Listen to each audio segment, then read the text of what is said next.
मेघालय में नोहकाली काय नाम के वाटरफॉल्स है कि वहाँ पे एक फैमिली रहा करती थी, बट कुछ प्रॉब्लम्स होने के कारण उन दोनों को डाइवोर्स लेना पड़ा। और वो पत्नी थी, गांव में ही कोई एक बंदा पसंद आ गया, उस बंदे के साथ उसने फिर से शादी कर ली। कुछ टाइम तक अच्छा चला। पति को समझा कि उसकी पत्नी को अभी भी उसके पहले बच्चे से बहुत ज़्यादा लगाव है। एक दिन क्या हुआ, ये जेलसी और इनसिक्योरिटी की वजह से ना वो पति ने उस बच्चे को मार दिया, कट किया और उसको बॉयल या फिर बना। एक ऐसा गांव भी है कि जो श्रापित है, कोई जा नहीं सकता वहाँ पे। तो ऐसा ही राजस्थान में एक गांव था, कुलधारा विलेज। उस गांव की मुखिया की बेटी शायद से दूर कहीं शहरों से गांव में वापस आई थी। जब राजा अपनी प्रजा को मिलने के लिए जाता है, मुखिया था, उसकी बेटी को उसने देखा। देखने के बाद ही तुरंत उसको पसंद आ गई। उसने गाँव वालों के सामने मांग रख दी, ये लड़की मेरे हाथ में नहीं आई तो मेरे मन करेगा उस लड़की को मैं गाँव से उठा के लेके जाऊँगा और फिर वो पूरी जिम्मेदारी तुम लोगों की रहेगी। दूसरे ही दिन पूरा का पूरा गांव अपना पूरा सामान लेके गांव छोड़ के निकल गया। पर निकलते वक्त नमस्कार दोस्तों, कैसे हो आप लोग। स्वागत है भंकस के इस नए एपिसोड में। और आज भी हम ऐसे ही कुछ रहस्यमय, कुछ भूतिया और कुछ अजीबोगरीब कहानियों पे बात करेंगे। पर इस एपिसोड को शुरुआत करने से पहले मैं आपको एक रिक्वेस्ट करूंगा कि सबसे पहले आप चैनल को सब्सक्राइब कर लीजिए और बेल आइकन दबाइए। इससे होगा क्या कि जब भी हम एक नया वीडियो डालेंगे आपको सबसे पहले पता चलेगा कि वीडियो आ चुका है। और अगर आपके पास भी ऐसी कोई कहानियाँ हैं जो आपको शेयर करनी है, यहाँ पे पॉडकास्ट पे आके फर्स्ट लाइन में गूगल फॉर्म की लिंक होगी, वो ज़रूर भरिए। और अगर आपकी कहानियाँ बहुत अच्छी हुई तो हम एक पॉडकास्ट साथ में कर सकते। और अगर आपको नहीं आना है बट आपको बतानी है तो कोई बात नहीं, आप हमको मेल भी कर सकते हो हमारे मेल आईडी पे। हमारी मेल आईडी है bunkaspodcast@gmail.com पे। और उसी के साथ हम आज के एपिसोड की शुरुआत करते हैं। आज हमारा गेस्ट, मेरा बहुत अच्छा दोस्त निखिल हमारे साथ है। निखिल भाई कैसा है? मैं मस्त मज़े में, आप कैसे हो? मैं भी बहुत बढ़िया। हमने इससे पहले एक मराठी का बहुत अच्छा एपिसोड रिकॉर्ड किया और बहुत सारी कहानियाँ ली। बट ऐसी कुछ कहानियाँ हैं जो मुझे लगता है हिंदी में लेना बहुत मज़ेदार बनाएगा उस चीज़ को, क्योंकि वो कहानियाँ ही बाहर की है। मेरे पास भी एक स्टोरी है और मैंने आपसे सुना कि आपके पास भी कुछ ऐसी एक इंटरेस्टिंग स्टोरी है जो मैंने अभी तक सुनी नहीं है। हाँ, जैसे आपने बताया कि वो अर्बन लेजेंड है, बट मैंने पता नहीं, मेरे कानों पे कभी आई नहीं। तो निखिल, मैं भी बहुत ज़्यादा एक्साइटेड हूँ उस कहानी को सुनने के लिए। तो आप शुरू हो जाइए, आप बताइए वो कहानी क्या है। सबसे पहले तो धन्यवाद मुझे यहाँ पे बुलाने के लिए। माय प्लेजर भाई। वैसे हमने देखा जाए तो मराठी में महाराष्ट्र के लोगों के लिए हमने बहुत कहानियाँ सुनाई है, जबकि लोगों को पता है, लोगों ने सुनी है बहुत बार। पर महाराष्ट्र के बाहर भी जो अपने व्यूअर्स हैं, जिनको कहानियाँ सुननी है, वहाँ की चीज़ों के बारे में जानना है, उसके लिए ये कहानी है। मेघालय में नोहकाली काय नाम के वाटरफॉल्स है। जिन जगह पे लोगों को ऐसे कुछ एक्सपीरियंसेस आए हुए हैं, क्रिपी एक्सपीरियंसेस। ऐसे बोला जाता है कि वहाँ पे एक फैमिली रहा करती थी, बहुत अच्छी फैमिली थी, मतलब पति पत्नी और उनका छोटा बेटा। बट कुछ प्रॉब्लम्स होने के कारण उन दोनों को डाइवोर्स लेना पड़ा। और फिर वो जो नोहकाली काय फॉल्स है, वाटरफॉल्स है बेसिकली, उसके बाजू में एक गाँव है, वहाँ पे वो रहते थे। तो वहाँ पे वो फैमिली रहती थी। डाइवोर्स होने के बाद हस्बैंड तो उसको छोड़ के चला गया। फिर कुछ साल वो जो औरत थी, जो पत्नी थी, उसने अपने बेटे को संभाला, अच्छा खासा थोड़ा बहुत बड़ा किया उस बच्चे को। पर कुछ टाइम बाद उस औरत ने फिर से शादी कर ली। मतलब उसको कोई शायद से गांव में ही कोई एक बंदा पसंद आ गया, उस बंदे के साथ उसने फिर से शादी कर ली। कुछ टाइम तक अच्छा चला। बोलते जो नया पति था, जब उस पति को समझा कि उसकी पत्नी को अभी भी उसके पहले बच्चे से बहुत ज़्यादा लगाव है, बहुत ज़्यादा प्यार है। वो बोलते हैं ना कि एक इनसिक्योरिटी, ठीक है, बच्चे के लिए इनसिक्योरिटी होनी नहीं चाहिए, बट कभी कभार हो जाती है बहुत ज़्यादा। हाँ, लगाव। वो एक होता है ना कि अपना बच्चा नहीं है, पहले पति का बच्चा है, तो वो थोड़ा बहुत जेलसी भी उसमें हो सकती है, क्योंकि रीमैरिज की थी ना उसने। जो बच्चा था वो पहले पति से था, अभी जो है वो दूसरा पति है। तो उस जेलसी के कारण उसने थोड़ा बहुत उसको समझाने का वगैरह ट्राई किया, बट वो उसने माना नहीं। एक दिन क्या हुआ, ये जेलसी और इनसिक्योरिटी की वजह से ना वो पति ने उस बच्चे को मार दिया। मार भी इतने घिनौने तरीके से दिया कि उसने पीसेस कर दिए, पूरे कट कर दिए। कट किया और उसको बॉयल या फिर बना के उसने फूड बनाया, खाना बनाया उसके। हाँ, पीसेस से, बच्चे के पीसेस से। हाँ, मतलब उसने उसको पूरा काटा वगैरह और उसके साथ उसने खाना बनाया। उसकी पत्नी ऑफिस से लौट के घर पे आई तो वो बहुत खुश थी कि अरे उसको मतलब काम के जगह पे उसको कुछ अच्छी तरक्कियाँ वगैरह मिली थी, इसलिए वो खुश थी। तो वो घर पे आने के बाद उसको एक और एक्साइटमेंट थी कि अरे मेरे पति ने आज मेरे लिए खाना बनाया है कुछ, तो चलो एक्साइटमेंट से खा लेते हैं। खाते वक्त ना उसको उस खाने में छोटी उंगली मिली। सुनने में इतना क्रीपी लगता है कि ऐसे कैसे हो सकता है। हाँ, ये कोई क्यों करेगा हाँ, बच्चे के साथ। तो उसको वो खाने में उंगली मिली। तब तक उसको एक्चुअली ये चीज़ ध्यान में नहीं थी कि अरे बच्चा कहाँ पे है। वो जस्ट काम से आई, फ्रेश वगैरह होके खाने बैठ गई। वो उसने उंगली देखी, वो पहले शॉक हो गई। फिर उसने देखा कि आजू बाजू में बच्चा कहीं भी नहीं है। वो थोड़ी समझ गई कि क्या हुआ होगा। वो चिल्लाते हुए उसने पति के ऊपर हाथ उठाया, चिल्लाते हुए घर से बाहर निकली, भागी और जाके सीधा वो जो नौकालिका फॉल्स है उसके ऊपर से वो नीचे कूद गई। वाटरफॉल से नीचे कूद गई। तो उसने जान दे दी, बेसिकली खुदकुशी कर दी मतलब उसने। तो ये उसकी स्टोरी का अंत हुआ। पर यहाँ से एक्चुअली चीज़ें शुरू हुई, एक नई कहानी शुरू हुई। क्योंकि 10 से 15 दिन में ही उसका जो पति था वो तो वहीं पे रह रहा था। किसी को उतनी भनक नहीं लगी कि क्या हुआ होगा, या फिर उसने बोला कि हाँ पत्नी मायके चली गई है, कुछ गुस्सा वगैरह होके। और वो उस जमाने में ज्यादा लोग इंटरफेयर भी नहीं करते थे। बट 15 दिन बाद उस पति की लाश भी घर में पड़ी हुई मिली। All of a sudden nothing, उसका पीछे कुछ वजह नहीं मिली, कुछ नहीं। और तब से बाद से हर एक अमावस पूनम या फिर ऐसा दिन रहेगा ना, उस दिन में वो औरत वहाँ से छलांग लगाती हुई दिखती है लोगों को। अभी तक दिखती है, चीखें सुनाई देती है। तो आज भी वहाँ के लोगों को ये कहना है कि वो जो औरत थी वो छलांग लगाती हुई दिखती है। वो वाटरफॉल के नीचे का कुछ पानी लाल हुआ मिलता है। बाप रे। तो ये कहानी वहाँ पे बहुत ज़्यादा चल रही है और एक वहाँ की अर्बन लेजेंड बन के रह गई है कहानी। मेघालय की है ये। बाप रे। ऐसे भाई ऐसी एक सिमिलर मेरे पास एक अर्बन लेजेंड है। तो भाई ये जो अगली कहानी है ना, ये उत्तराखंड की है। मेरा एक दोस्त है, पहाड़ी दोस्त है, तो उनकी दादी ये कहानी बताई करती थी। वहाँ पे बहुत लोगों को ये अनुभव आया है, ये एक्सपीरियंस हुआ है, बहुत लोग इसके थ्रू गए हैं। तो उत्तराखंड में एक, जैसे अपने यहाँ पे कैसे बेताल होता है या फिर कोई जिन होता है, जिन्नात होता है, वहाँ पे खींच कांडी करके एक कॉन्सेप्ट है, आत्मा है, खींच कांडी करके एक एंटिटी है। तो वो लोगों को अक्सर वहाँ पे दिखती है। तो भाई खींच कांडी ऐसे टाइप की एंटिटी है ना कि जो लोग होते हैं जिनकी मौत आ जाती है और मौत आने के बाद भी उनको चैन नहीं आता, मतलब उनकी कई सारी इच्छा, आकांक्षा या फिर किसी से बदला लेना, ये जो वो घृण भावना होती है ना, जो नेगेटिव, किसी का कुछ बुरा करना, ऐसे तो कुछ लोग होते हैं ना। मतलब अगर हम देखने जाए जो दुनिया है जिसमें कई अच्छे लोग हैं, तो उसमें एट द सेम टाइम कई बुरे लोग भी हैं। तो ऐसे भी लोग होते हैं जिनको किसी से बदला लेना होता है, जिनके साथ किसी ने कुछ गलत किया होता है या फिर किसी को मार दिया होता है, तो ऐसे लोगों को उनसे बदला लेना होता है। तो ऐसे ही लोगों की जब मौत हो जाती है तो उनकी जो आत्मा होती है वो उनके बदले के लिए घूमती है। और जैसे मैंने बताया कि उत्तराखंड की कहानी है, तो उत्तराखंड में तुमने देखा होगा तो बहुत सारे पहाड़ है, पेड़ है और जंगल है। तो ये जो आत्मा है ना, ये लोगों को रात के वक्त ऐसे ही घने जंगलों में दिखती है। और ये आत्मा जंगल में रहती है।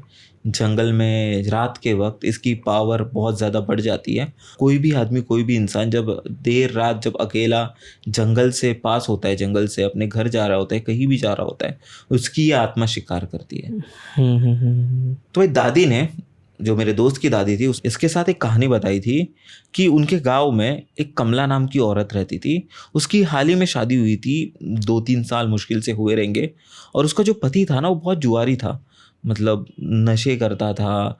वो मटका या फिर ऐसे जुगार जो खेलते हैं वो सब खेला करता था और अपने सारे पैसे उसने उस चीज़ों में गंवा दिए थे। पिताजी ने जो दहेज वगैरह दिया था वो भी पूरा उसने गंवा दी थी, पूरे चीज़ें बेच दी थी, सब चीज़ें ख़त्म की थी। तो यही सब चीज़ें बेचने के बाद एक दिन ऐसा आया जब वो कमला से फिर पैसे मांगने आया, और उस टाइम कमला ने उसको मना कर दिया कि मैं भी तुम्हें 1 रुपया नहीं देने वाली, तुमने पूरे घर की चीज़ें बेच दी, मेरे गहने बेच दिए, मेरा सब कुछ तुमने ये तुम्हारे ख़राब आदतों की वजह से बेच दिया, तो मैं कुछ नहीं देने वाली। तो वहाँ पे जो उसका पति था उससे रहा नहीं गया, क्योंकि वो बहुत नशे में था। उसने वहीं पे उसका गला दबा के खून कर दिया, उसने मार दिया उसको जगह पे, वहीं पे। और आसपास के जो जंगल वगैरह थे उसमें जाके डाल दिया। पहाड़ होते हैं ना, पहाड़ से उसको फेंक दिया। किसी को कुछ पता नहीं चला, हो गया वो सब। बट उस रात कमला तो मर गई, बट जो उसकी आत्मा थी, जो उसकी स्पिरिट थी, वो बदले के लिए घूम रही थी। कि जो उसके साथ हुआ वो बहुत बुरा हुआ। की इच्छा थी ना कि उसको एक अच्छी ज़िंदगी चाहिए, उसको एक अच्छा परिवार चाहिए, उसको एक अच्छे बच्चे चाहिए, और उसका पूरे वो सपने पे पानी फिर गया जस्ट उसके पति के बुरे आदतों की वजह से। तो उसकी आत्मा घूमती रहती थी, और उसकी आत्मा लोगों को जंगल में अक्सर दिखा करती थी। अब जो लोग वहाँ से बच निकलते थे उनका तो नसीब था, बट ऐसे सबके साथ नहीं होता था। कई सारे लोग जब देर रात हो जाती थी और वहाँ से गुजरते थे और उनको वो दिखती थी, तो वो कभी वापस लौट के नहीं आते थे। और उसका वैसे ही था कि सफ़ेद आत्मा दिखती थी लोगों को एक जंगल के किसी पेड़ के पीछे छुपे हुई। वहाँ पे पेड़ बहुत लंबे लंबे होते हैं, तो वो पेड़ के पीछे छुपी हुई एक आत्मा दिखती थी लोगों को, जो उनको देख रही है। जब लोग पूछते थे, जब चिल्लाते थे कि कौन है कौन है कौन है, वो निकलती थी और पता नहीं फिर जो उनके साथ ही जो होता था वो होता था। बट ये कुछ कमला की कहानियाँ उनके गाँव में बड़ी पॉपुलर है, तो इनको खींच कांडी कहा जाता है उत्तराखंड में। और मैं जब देखता हूँ ना भाई, पहाड़ों की ऐसे कई सारी कहानियां हैं जो बहुत लोगों में है। अपन जो अपने महाराष्ट्र में बोलते हैं, अगर हम देखने जाए तो महाराष्ट्र में कितनी सारी कहानियां हैं। महाराष्ट्र का कोकण इलाका हुआ, या फिर महाराष्ट्र का जो उत्तर महाराष्ट्र का इलाका है जो पेड़ों से पौधों से भरा हुआ है, वहाँ पे ये कहानियाँ बहुत फैली हुई है या फिर मशहूर है। तो पेड़ पौधों से लेके या फिर जंगल या फिर ये पहाड़ों से लेके इस भूतों का क्या कनेक्शन है पता नहीं है, बट ऐसी एक कहानी है राजस्थान की कुलधारा विलेज, जो कि सुनी होगी आपने। काफ़ी मशहूर है, काफ़ी मशहूर है, क्योंकि एक घर खाली होना, एक बिल्डिंग खाली होना, ये बहुत अलग बात है, और एक पूरा गांव खाली होना सबसे अलग बात है। बिल्कुल बिल्कुल सही कहा। तो ऐसा ही राजस्थान में एक गाँव था, कुलधारा विलेज। गाँव तो अभी भी है, पर उस वक्त जैसा था, खुशहाल, हरा भरा, एकदम मस्त, सब परिवार मिलके एक साथ अच्छे से रह रहे थे। एक राजा था, एक शासक था जो कि शासन कर रहा था, पर उससे भी लोग बहुत खुश थे, सब मस्त चल रहा था। यहाँ वहाँ पे कुछ ज़्यादा झगड़े नहीं थे, एक दूसरे से मिल बांट के सब लोग रह रहे थे। पर बोलते हैं ना कि सब अच्छा चल रहा हो तो कुछ ना कुछ बुरा होना ही होता है। तो वैसे ही गाँव का जो मुखिया होता है, उस गाँव की मुखिया की बेटी शायद से दूर कहीं शहरों से गाँव में वापस आई थी, और एक दिन जब राजा अपनी प्रजा को मिलने के लिए जाता है या फिर शासक अपनी प्रजा को मिलने के लिए जाता है, तब उसने उसकी लड़की को देख लिया। जो मुखिया था, उसकी बेटी को उसने देखा। देखने के बाद ही तुरंत उसको पसंद आ गई। बोलते हैं ना, मन में एक लालसा जगती है, वो लालसा उसके मन में जगी, उसको वो लड़की पसंद आ गई। उसने गाँव वालों के सामने मांग रख दी। पहले तो उसने उस लड़की को पूछा कि मैं तुझे चाहने लगा हूँ, मुझे तू पसंद आ गई है। हालांकि राजा बहुत बूढ़ा था और लड़की नौजवान थी। उसने उसे पूछा कि मुझे तू पसंद आ गई है, मुझसे शादी कर ले और मेरी रानी बन जा। उसने मना कर दिया, क्योंकि शहरों की लड़की थी, उसके ऐसे तुरंत तो कोई ऐसा निर्णय नहीं हो सकता। और ऐसे लोगों से डरते भी है ना, डरते भी ऐसी बुरी नज़र जो लोगों हाँ, मतलब भले ही वो गाँव के मुखिया की बेटी हो, बट फिर भी वो राजा था, तो इसलिए उसने मना कर दिया सीधा। राजा ने 1-2 बार पूछा, पर उसने वो उसके निर्णय पर अटल थी। फिर राजा ने मुखिया को पूछा। मुखिया बोला, अगर मेरी बेटी नहीं चाहती तो मैं भी नहीं कर सकता। तो राजा ने पूरे गांव के सामने एक शर्त रख दी, अगर ये लड़की मुझे नहीं मिली या फिर अगर ये लड़की मेरे हाथ में नहीं आई, तो मेरे मन करेगा उस लड़की को मैं गांव से उठा के लेके जाऊंगा और फिर वो पूरी जिम्मेदारी तुम लोगों की रहेगी। ऐसे वक्त पे यूजुअली लोग क्या करते हैं, ऐसा था कि वो बोला कि मैं किसी भी लड़की को अपने मर्जी से उठा के लेके जाऊंगा, हाँ, और तुम उसके लिए जिम्मेदार वो होंगे। ओह, तो ये सुनकर एक यूजुअल गांव क्या करेगा कि वो मुखिया को प्रेशराइज करेगा कि तू अपनी बेटी को दे दे भाई, हमें हमारी बेटियां सुरक्षित चाहिए। बट यही उस गांव का एक खासियत थी कि वो पूरा गांव एकजुटता था। उन्होंने उस राजा को सीधा बोल दिया, हम हमारी कोई भी बेटी तेरे पास नहीं देंगे, क्योंकि हमारी बेटियों का भी एक सम्मान है, हम बेटियों को देवी मानते हैं। अगर उनकी मर्जी नहीं है, हम तुझे वो बेटियों को हाथ लगाने नहीं देंगे, और आगे जो होगा उसकी जिम्मेदारी तू भुगतेगा। राजा को पहले समझा नहीं। राजा बोला ठीक है, अगर सीधे उंगली से घी नहीं निकलता तो मैं उंगली टेढ़ी कर दूंगा। बट राजा की उंगली टेढ़ी होने तक का भी वेट उस गाँव ने नहीं किया। दूसरे ही दिन पूरा का पूरा गाँव अपना पूरा सामान लेके गाँव छोड़ के निकल गया। पर निकलते वक्त उसने वो शहर को या फिर वो गांव को श्राप दे दिया कि इसके बाद इस गांव में ना कोई घर बसेगा, ना कोई इंसान दिखेगा और ना कोई खुशहाली होगी। और उसके बाद भी राजा के जो सहकारी थे, राजा के काम करने वाले लोग, जो जो भी उस गांव में रहा, वो गांव खाली होने के बाद कुछ ही टाइम में कुछ ना कुछ रोग से या फिर कुछ ना कुछ परेशानी से, कुछ ना कुछ प्रॉब्लम से, कुछ ना कुछ बीमारी से वो लोग मर गए। और आज भी सुनसान पड़ा हुआ गांव है, भले ही कितने करोड़ों की वो प्रॉपर्टी हो सकती है, बट एक बंदा भी वहाँ पे जाने का कोशिश नहीं करता। और जिसने जिसने वो कोशिश की है, जिसने जिसने भी वहाँ पे जाने की कोशिश की है, ना कभी वो इंसान वहाँ पे मिला है, ना कभी कोई वहाँ से लौटा है। बाप रे। तो एक ऐसा गांव भी है कि जो अनटच्ड है, श्रापित है, कोई जा नहीं सकता वहाँ पे। हम जब इस ज़माने में रहते हैं, अपने को कई सारे कमेंट्स आते हैं भाई कि तुम 2025 में रह के 1900 सदी की बातें क्यों कर रहे हो। बट जब ऐसी चीज़ें हम देखते हैं, पढ़ते हैं, सुनते हैं और इसका जब कोई प्रूफ मिलता है हमको, तो हमें वो सोचने में मजबूर कर देती है कि ऐसी कुछ चीज़ रही होगी, कुछ तो मजबूरी रही होगी, कुछ तो इसमें सच्चाई रही होगी कि जब वो गाँव पूरा खाली होने के बावजूद इतने घर, मतलब इतनी बड़ी ज़मीन, वो कोई ख़रीद नहीं रहा, वहाँ कोई रह नहीं रहा और वो लोगों को वहाँ पे बहुत सारे अलग अलग एक्सपीरियंसेस और अनुभव आए हुए हैं। मैंने भी इसके बारे में पढ़ा है, कुलधारा विलेज के बारे में। इनकी इस पे बहुत ही जल्द अपन डिटेल डिस्कशन भी कर सकते हैं। इसके पीछे बहुत सारी डेप्थ है जो हम इसको एक्सप्लोर करेंगे। बोलते हैं ना कि ज़माना कोई भी हो, कुछ चीज़ों में लॉजिक नहीं मैजिक ही देखा जाता है।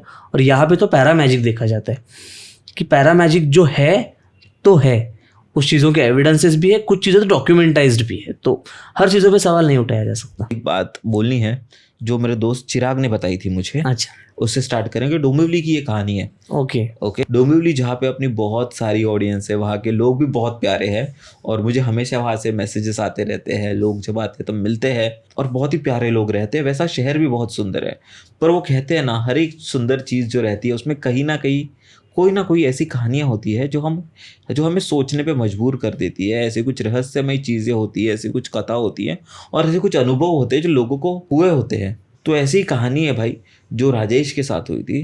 राजेश चिराग का दोस्त, जिसने मुझे कहानी बताई थी, मेरा जो एक फ्रेंड है। तो राजेश अपने कॉलेज के दिनों में था। राजेश था धुले का था, जो महाराष्ट्र में एक गाँव है, और वो पढ़ाई के लिए यहाँ पे शिफ्ट हुआ था, मुंबई में शिफ्ट हुआ था और डोंबिवली रहा करता था। वो उसकी फाइनेंशियल कंडीशन इतनी अच्छी नहीं थी, बट वो कहते हैं ना कि स्ट्रगल तो हर किसी का लाइफ का एक पार्ट होता है। इसलिए उसने डोंबिवली में उसके बहुत ही सस्ता फ्लैट मिल रहा था, बहुत ही किफ़ायती रेट में था और जगह भी अच्छी खासी थी। उसे वो एक फ्लैट मिला जो 1 BHK था एक्चुअली, बट उस फ्लैट का जो बेडरूम था वो हमेशा लॉक रहता था। ओनर ने उसे बोला था कि यार ये जो कमरा है इसको कभी खोलना मत, ये जो लॉक है इसको कभी खोलने की कोशिश भी मत करना और इसकी चाबी हमेशा मेरे पास रहेगी। तो जो ये हॉल और किचन है उसको तो यूज़ कर सकता है और 1 रूम का रेंट इतना 8-9 हज़ार होता है, बट तू मुझे 5 हज़ार दे दे, जो कि बहुत कम था।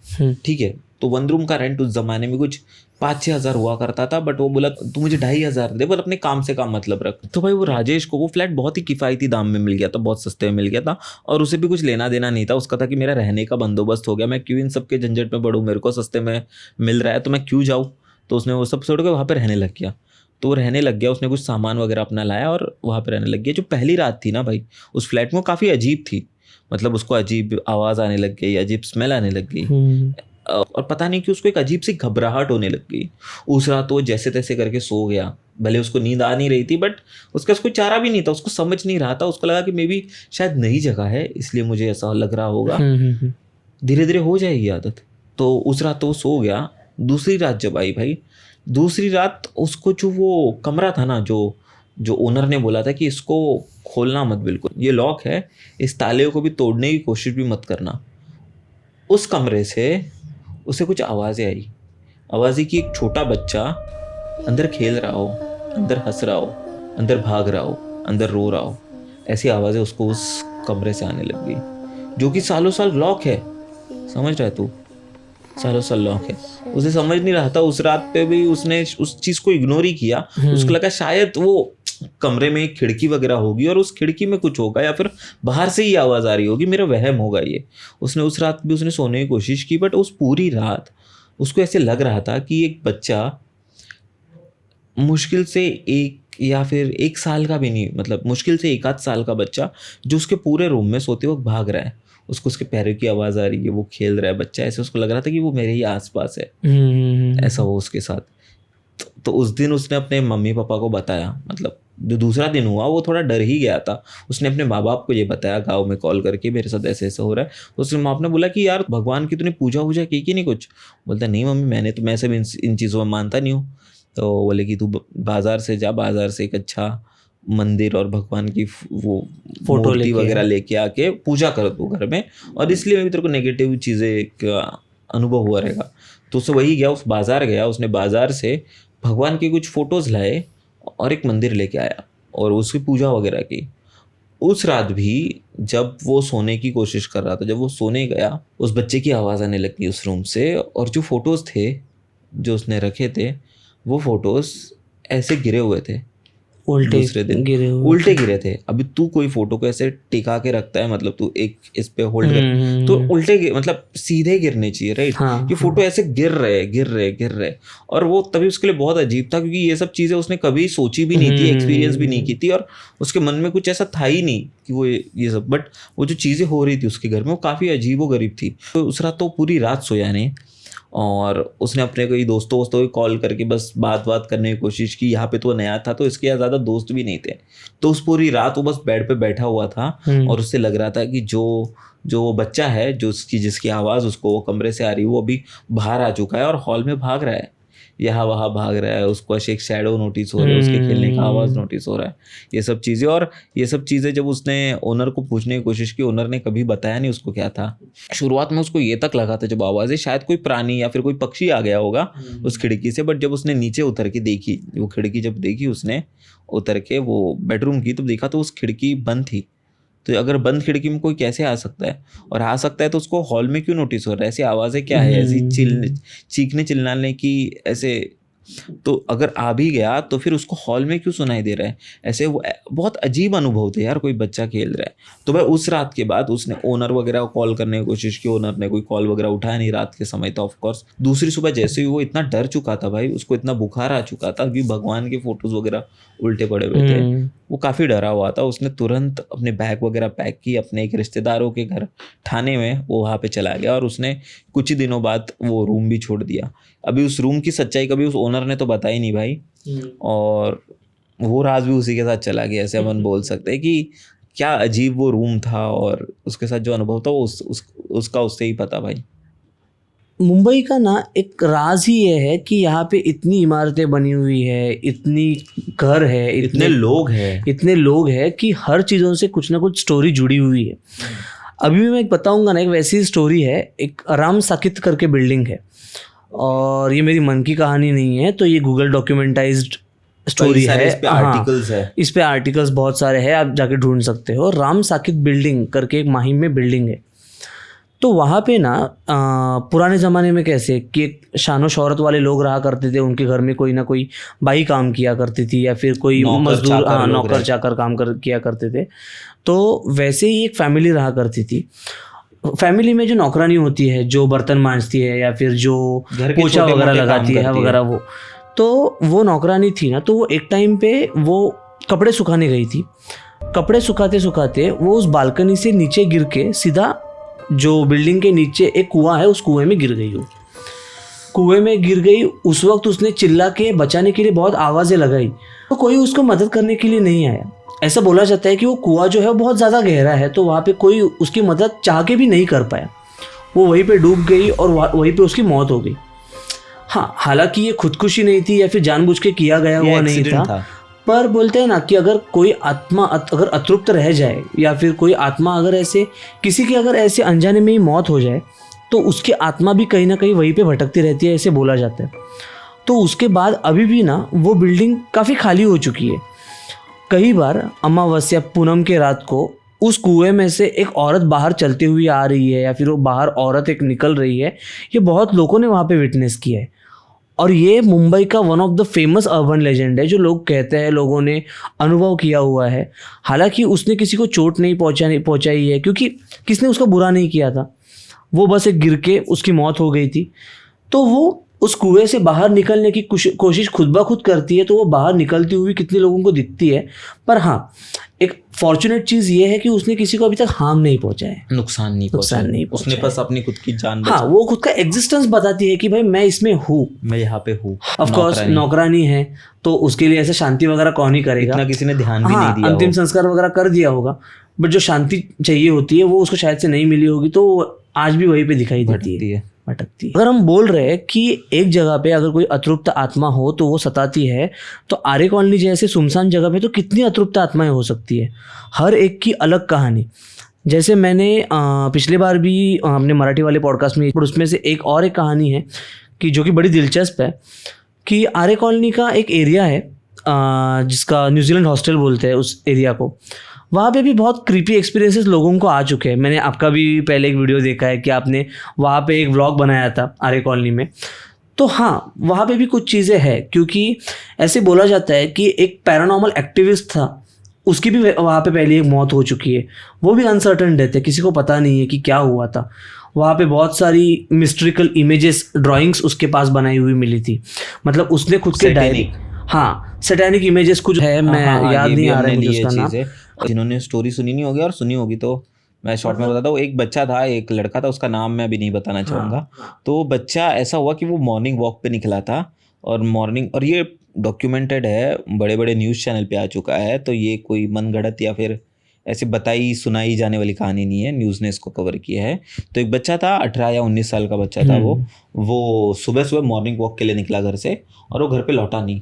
तो जब उसको घर वाले ने ढूंढने की कोशिश की, वो 24 घंटे के पहले तो पुलिस कंप्लेंट भी नहीं कर सकते, सही बात, तो 2-3 दिन हो गए आया नहीं, पुलिस ढूंढ रही है। तो वो अपने घर से कुछ 4-5 किलोमीटर दूर मिला, वही आर्य कॉलोनी वाले रास्ते पे, और वहाँ पे देखा गया कि उसकी जो सर था वो उसके बॉडी से अलग, धड़ से अलग कर दिया है, और उसका सर एक जगह पे मिला, उसका धड़ एक जगह पे मिला।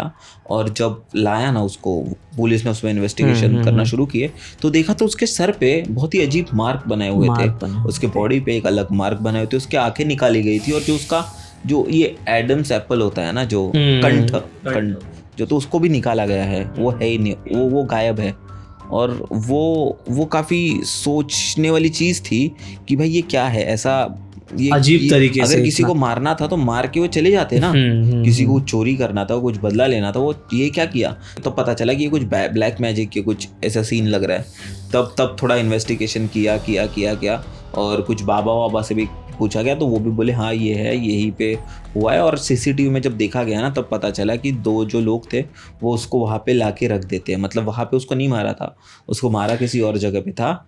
इस चीज़ की सबसे बड़ी ट्विस्टेड कॉन्स्पिरेसी ये थी कि वो जो लड़का था, उसके घर पे कुछ ड्राइंग बुक्स, डॉक्यूमेंटेड थिंग्स है, उसमें ये मेंशन्ड है कि उसने ये ड्राइंग्स पहले से ही बना के रखी थी कि कोई उसका सर काट रहा है। It's a kind of satanic way कि उसका सर काटा जा रहा है, मतलब बेसिकली उसकी मौत जैसे हुई है वो उसने पहले ही ड्रॉ करके रखा है। हाँ, और वो इमेजेस अभी भी अगर आप सर्च करोगे तो गूगल पे वो चीज़ें मिल जाएंगी, वहाँ पे भी वो इमेजेस है। वो जब उसके घर पे पुलिस गई तो देखा वहाँ पे बहुत सारे ड्राइंग्स वगैरह थी। ऐसे बोला जाता है कि वो सैटेनिक प्रैक्टिसेस करता था। और पता नहीं यार, मुझे नहीं लगता कि ये सब चीज़ें हैं, बट ये जो भी थी अंधश्रद्धा या फिर जो भी किसका था, ये बहुत ही बुरा हुआ उस लड़के के साथ। और ये भी कहाँ पे हुआ? आर्य कॉलोनी में ही हुआ। आर्य कॉलोनी, तो वही मैं बोल रहा था कि आर्य कुछ तो कनेक्शन है, पता नहीं क्या है। तो ये चीज़ें, ये जगह ही ऐसी है ना कि आप लोग एक स्टोरी नहीं बता सकते वहाँ पे। यहाँ पे इतनी सारी चीज़ें हुई है। वन ऑफ दी स्टोरी ये थी कि जो कि डॉक्यूमेंटेड है। हमने माहिम का अक्सर काफ़ी नाम सुना है भाई, कई फेमस स्टोरीज है, कई वहाँ पे हॉन्टेड एक्सपीरियंस लोगों को आए हैं, और इसके बारे में बहुत सारे लोगों ने पॉडकास्ट पे भी बातें की है आके। आज के एपिसोड में आपकी कहानी मैं सुनना चाहूँगा, मैं बहुत ज़्यादा एक्साइटेड हूँ भाई। तो माहिम में वैसे देखा जाए तो ना, माहिम के लोकेलिटी के हिसाब से वहाँ पे काफ़ी हॉरर स्टोरीज हमने सुनी है, बचपन से सुनी है कि माहिम स्टेशन से लेके माहिम नासिरगंजवाड़ी हुई, राम साकिब बिल्डिंग हुई, माहिम खाड़ी हो गई। तो उसमें से नासिरगंजवाड़ी की जो स्टोरी है ना, वो नाम टफ होने की वजह से ज़्यादा लोगों ने सुनी भी नहीं है वो चीज़। तो नासिरगंजवाड़ी एक पारसी कॉलोनी या फिर एक पारसी वाड़ी बोला जा सकता है, जिसका फाउंडर भी नासिर नाम का एक फाउंडर था उनका। तो ऐसा बोला जाता है कि नासिर जो है वो, उन्होंने ये पूरा कॉलोनी डेवलप किया था उनके नाम पे, इसलिए उनका नासिरगंजवाड़ी वो नाम है उनका कॉलोनी का। तो तो नासिरगंज वाड़ी के जो ओनर नासिर थे उनकी डेथ हुई थी, अननेचुरल डेथ, मतलब उनको जला के मार दिया था बेसिकली। मर्डर किया था उनके ही कैबिन में, उनको जला के मार दिया था। बट जला के मार देने के बाद एज वी से कि इट्स एन अननेचुरल डेथ, उनके अननेचुरल मौत होने के कारण उनकी जो आत्मा है उनको शांति नहीं मिली। ऑफ कोर्स मर्डर करने के बाद उनकी शांति मिलेगी भी कैसे। तो वहाँ पे नासिरगंज वाड़ी के जो लोग हैं या फिर आजू बाजू के लोग हैं, वो उन्होंने ना उनकी मौत के तुरंत बाद ही कुछ ना कुछ अलग ऐसे एक्सपीरियंसेस फील करना शुरू कर दिया। मतलब जैसे उन्हें रात को या फिर शाम के बाद उनको नसीर जी, मतलब वो जो उनके मालिक थे, उनका जला हुआ बदन या फिर उनकी जली हुई लाश यहाँ वहाँ घूमती हुई दिखती थी। उनको उनका प्रेजेंस महसूस होता था। किन किन लोगों के घर में वो दिखाई देते थे कि उनका जला हुआ शरीर उनको उनके कॉलोनी में घूमता हुआ दिखता था। एक बार के लिए वो लोगों ने थोड़ा बहुत सहन कर लिया, थोड़ा बहुत पूजा वगैरह की लोगों ने, पर ये सबसे ज़्यादा हाइप कब हुआ जब एक शॉर्ट पीरियड में 7 लोगों की मौत हो गई वहाँ पे। ओह, 7 लोग एक के पीछे एक वहाँ पे डेथ हो गए, उन 7 लोगों की डेथ हो गई वहाँ पे। तब लोगों को समझा कि ये जान पे भी बन सकता है, अभी यहाँ पे ज़्यादा देर रुक नहीं सकते। लोगों ने ट्राई किया एक्सॉर्सिज्म करने का, पर वो होने के बाद भी उसका कुछ फ़ायदा नहीं हुआ। वो तभी भी दिखता था, वो अभी भी दिखता है। इवन वहाँ पे आज भी लोग शाम के बाद जाना बिल्कुल प्रेफर नहीं करते। वो मतलब नासिरगंज वाड़ी एक पूरा अबेंडन प्लेस टाइप सी बन गई है कि वहाँ पे 7 के बाद या फिर सनलाइट ख़त्म होने के बाद लोग वहाँ पे जाते ही नहीं। अच्छा, अभी भी नहीं जाते। बाप रे, इतना खौफ है लोगों के इतना मन खौफ में। है लोगों के मन में अभी भी। बाप रे। ऐसे ही भाई एक माहिम की भी एक कहानी है। वहाँ पे एक चर्च है, सेंट माइकल चर्च करके, जो अपने वेडनेसडे प्रेयर्स के लिए बहुत ज़्यादा फेमस है। मतलब वहाँ पे लोग जाते हैं, जो भी उनकी श्रद्धा है, जो भी अपने प्रेयर्स वगैरह करते हैं, और वो पहले से ही बहुत ज़्यादा लोगों के चर्चे में रहा है। और आपको पता ही होगा कि मुंबई में क्रिश्चियन कम्युनिटी भी बहुत ज़्यादा बड़ी है, तो लोग वहाँ पे जनरली वेडनेसडेज को जाया करते थे अपने प्रेयर्स के लिए। तो ये बात तब हुई 1980s में।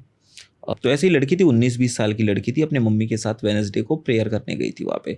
और 1980s की बात है, तब मुंबई डेवलप था, अच्छा खासा डेवलप था, बट इतना नहीं था जितना अब है। मतलब तुझे पता है कि यहाँ पे बहुत ज़्यादा डेवलपमेंट होते रहता है। तो 40-50 साल पहले तो ऑब्वियसली इतना डेवलप था नहीं था। जब वो लड़की प्रेयर वगैरह करके बाहर निकली अपनी मम्मी के साथ, और वो रास्ते से जा रही थी, तो पता नहीं अचानक वो बेहोश हो गई। बेहोश होकर लोगों ने जब उसको उठाया, उसके मुँह छींटे वगैरह मारी, तब वो जब उठी तो वो अलग ही थी, कोई वो अलग ही आवाज़ में बात कर रही थी, कुछ ममर कर रही थी, कुछ विस्पर कर रही थी, खुद के बोलते ना मुंह में बोलना, वैसे कुछ थी। और जब उसको उठाया गया, मतलब उठ जा, क्या हो रहा है, तब पता चला कि वो लड़की नहीं थी। एक कोई बूढ़ी औरत, 30-40 साल पहले उस औरत का, एक बूढ़ी औरत का किसी ने प्रॉपर्टी के लिए मर्डर किया था, वो औरत थी, उसके शरीर में आ चुकी थी, और उसका वो टाइमिंग मैच हो गया, और वो औरत उसके अंदर थी। जब वहाँ के लोकल प्रीस्ट वगैरह को बुलाया गया, उसने जब उन लोग ने जब एक्सॉर्सिज्म वगैरह परफॉर्म किया, उस लड़की तो बच गई, वो औरत निकल गई। लेकिन अभी भी ऐसा कहा जाता है कि जो वो सेंट माइकल चर्च वाला जो एरिया है, वो काफ़ी ज़्यादा अजीब है, काफ़ी ज़्यादा क्रीपी है। लोगों को बहुत ज़्यादा वहाँ से एक अजीब व गरीब आवाज़ें आती रहती है, और बहुत ही नेगेटिव वाइब है वहाँ के। हालांकि वो भगवान की जगह है, एक मंदिर चर्च है वहाँ पे, पर स्टिल पता नहीं क्या है। माहिम में भी अगर देखा जाए ना, तो जितने नाम लेंगे उतना कम है। जैसे माहिम खाड़ी हुई, या फिर जैसे डिसूजा चौल हुआ, जो कि फेमस है। तो ऐसी बहुत कहानियां हैं माहिम से जुड़ी हुई। अगर और कुछ है आपके पास कहानी? कई सारे लोगों को पता होगी कहानी, और ये one of the most famous कहानी है। जब आप गूगल पे सर्च मारो हॉन्टेड प्लेसेस इन मुंबई, ये 10 नंबर में तो आ ही जाती है, मतलब आराम से पहले 4 में ही आ जाती है। हाँ, पहले 4 में ही आ जाती है। तो हुआ ऐसे था ना, मतलब और लोगों को तो पता ही होगा, बस जिन लोगों को नहीं पता, मैं रिसेंटली एक व्लॉग देख रहा था, यूट्यूब पे अवेलेबल था, जो कुछ बच्चे थे मुंबई के, वो माहिम की डिसूजा चौल ढूंढने की कोशिश कर रहे थे। उनको देखना था कि जो ये कहानियां हैं, जो ये चीज़ें हैं, जो लोग बोला करते हैं, ये सच भी है या झूठ है। तो वहाँ पे गए, उन्होंने ढूंढा, तो कहीं भी उनको ऐसे कुछ मिला नहीं। कोई उनको बता नहीं रहा था कि भाई ये माहिम की डिसूजा चौल है कहाँ पे, ये डिसूजा चौल है कहाँ पे, कोई उनको बता ही नहीं रहा था। तो जब वो लोगों से पूछ रहे, किसी को पता ही नहीं था कि यहाँ पे डिसूजा चौल एग्जिस्ट करती है। तो एक बच्चे थे, छोटे बच्चे, उनको पूछा तो उन्होंने बता दी। बोलते यार यही तो है, बहुत फेमस चीज़ है। तो उन्होंने कहा कि लोग क्यों नहीं बता रहे? तो बोलते यहाँ पे कोई बताता नहीं है। बोलते नहीं बताता कोई। तो वो लेके गया, और वो जब शूट करने लग गए, एक आंटी चिल्लाने लग गई कि यहाँ पे तुम क्यों शूट कर रहे हो? और बोला कि मैं जगह पे नहीं शूट कर रहा हूँ, मैं तुम्हारे बिल्डिंग वगैरह मैं खुद को शूट कर रहा हूँ, आप क्या हो, मैं खुद को शूट कर ही सकता हूँ। नहीं नहीं आप यहाँ पे नहीं कर सकते। बोले क्या ज़बरदस्त है क्या। तो आंटी से झगड़ने लग गया, बट आंटी बहुत ही ज़्यादा गुस्से में थी और बहुत ही ज़्यादा डरी हुई थी। अच्छा। कि ऐसा क्या, किसको क्यों, वो आंटी एक घर में थोड़ी ना शूट कर रहा था। फिर उन्होंने देखा वहाँ पे कुआं है जहाँ पे बहुत साल पहले एक औरत ने जान दे के आत्महत्या कर ली थी। वो कुआं वहाँ पे अभी तो बांधा हुआ है, बहुत सारे ढका हुआ है, उस पे शांति वगैरह हुई है, बट वो कुआं है वहाँ पे अभी भी। उस कुएं के आसपास पूरा पैक है अभी वो कुआं, बट वहाँ पे कहीं पे भी उस डिसूजा चौल का फिर उस कहानी का लोग जिक्र नहीं करते। और उसने जस्ट साइड में देखा ना भाई, तो साइड में एक नोटिस लगी हुई थी जो गवर्नमेंट की नोटिस थी कि यहाँ पे बहुत ही अजीबोगरीब चीज़ें होती हैं, लोगों को ऐसे कुछ एक्सपीरियंसेस आते हैं, कुछ अनुभव आते हैं जो उनके अलग अलग रहते हैं। तो अगर आपको इस सोसाइटी में घर खरीदना हो, घर बेचना हो या फिर रेंट पे लेना हो तो ये आपकी जिम्मेदारी होगी। वहाँ पे एक नोटिस है। ये क्यों है? मुंबई जैसे शहरों में भी अगर आज गवर्नमेंट एक ऐसी नोटिस लगा रहा है तो इसका मतलब तो कुछ है ना, कि चीज़ें है। बस आपको भरोसा करना आना चाहिए या फिर वो अनुभव लेने की तैयारी होनी चाहिए, या फिर नज़रअंदाज करना आना चाहिए। हाँ, बट ये जिसके साथ होता है उनके साथ होता है। और ये फेमस अर्बन लेजेंड है, इस पे बहुत कहानियां हैं और बहुत ही फेमस कहानियां हैं। हाँ। और लोगों को बहुत मज़ा आता है इनको सुनने में। मुझे तो और कहानियां हैं बट वो भी हम नेक्स्ट एपिसोड के लिए रखते हैं, मुझे लगता है, क्योंकि ऑलरेडी ये एपिसोड भी बहुत अच्छा हुआ है, फुल पावर पैक्ड हुआ है और लोगों को भी मज़ा आया होगा सुनने में और आपको भी मज़ा आया होगा बताने के लिए। मुझे तो हमेशा आता है भाई। So thank you so much मेरे भाई आने के लिए और अपनी कहानियाँ बताने के लिए। अगर आपको भी एपिसोड पसंद आया दोस्तों तो प्लीज़ निखिल को फॉलो कर दीजिएगा। और अगर आपको ऐसे ही और एपिसोड देखने हैं तो चैनल को सब्सक्राइब करिए और बेल आइकन दबाइए ताकि जब भी हम नया वीडियो डालें आपको सबसे पहले पता चले। इस वीडियो को लाइक करें, कमेंट करके बताइए ताकि और लोगों तक देखे। अपने फैमिली ग्रुप या अपने व्हाट्सएप ग्रुप में आप शेयर कर सकते हो और लोगों को, अपने दोस्तों को, अपने परिवार वालों को बता सकते हो कि ये कहानी तुमने सुनी है, ये कहानी जो अपने इधर हुई है सुनिए। तो उसके लिए आप लोगों को शेयर करिए, स्पॉटिफाई पे भी सुनिए। और अगर आपके पास भी ऐसी कोई कहानी है तो डिस्क्रिप्शन के फर्स्ट लिंक में गूगल फॉर्म की लिंक होगी, उसे फिल कीजिए। और अगर आपकी कहानी इंटरेस्टिंग हुई तो हम साथ में पॉडकास्ट कर सकते हैं यार एक। तो चलिए मिलते हैं हम आपको अगले एपिसोड में। ध्यान रखिए, बाय।